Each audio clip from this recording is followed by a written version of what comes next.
For my second English video, I'll show you a very special piece. This is an 1860 Kunisada triptych showing tattooed people at a pilgrimage at Mount Oyama. I think this is a pilgrimage at Mount Oyama because this is Oyama kanji, and it's very common for tattooed people to had this pilgrimage at Mount Oyama.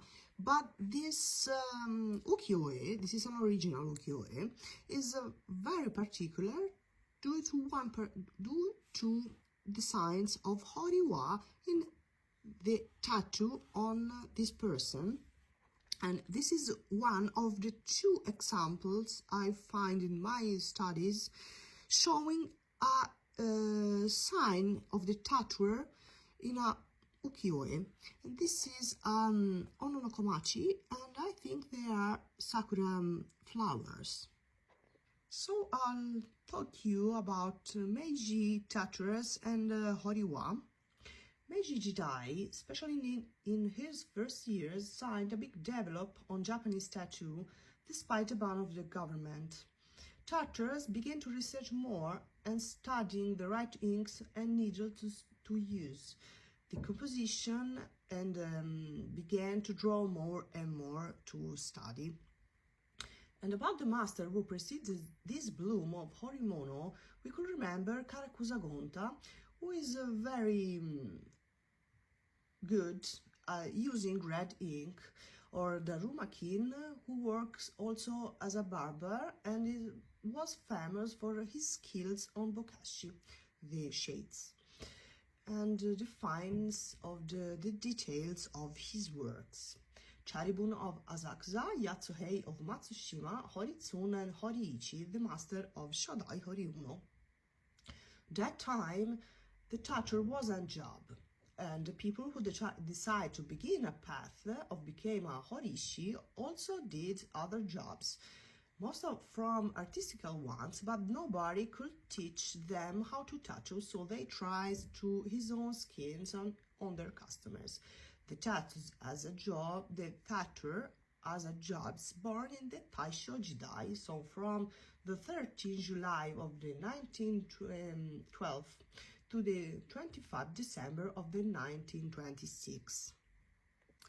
I'll show you all the people on this triptych. This is the new. I think it's only Wakamaru, but I'll remain on this ononokomachi because I'll talk you about Horiiwa, okay? The tattoo in the Meiji period wasn't like today, where the tattooer does all the steps of his works, from the draw to finish tattoo, but at that time was common that a preparatory draw and outline called sujibori was done by a man. The shades called bokashi done by another artisan, and a third person maybe could put some color on the tattoo. This explained that the fact that tattoo was specialized in various techniques. With the master Horiiwa, we could see something different because he used to do all the steps of the tattoo, and this was an unusual thing of that time. Horiiwa worked in the Asakusa quarter of Tokyo, and he was also an engraver of wooden blocks used for ukiyo-e prints, known in this field with the name Hangiwa, and he was also a kite designer. He wasn't good at drawing nishikie. Nishikie was drawing the ukiyo-e, okay? So he trained himself a lot, gaining an amazing skill that permitted him to draw himself the sketch for tattoos. This skill permitted Horiiwa to gain a lot of fame in the tattoos world.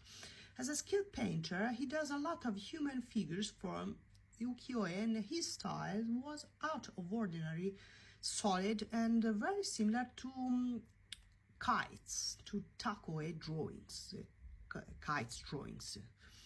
From 1877 to 1882, he began to try some new things, and he continues to develop his skill in drawing and tattooing. It was in these years that he began to do himself the draw on the customized skins, using as constituent sumi diluted with water and animal glue.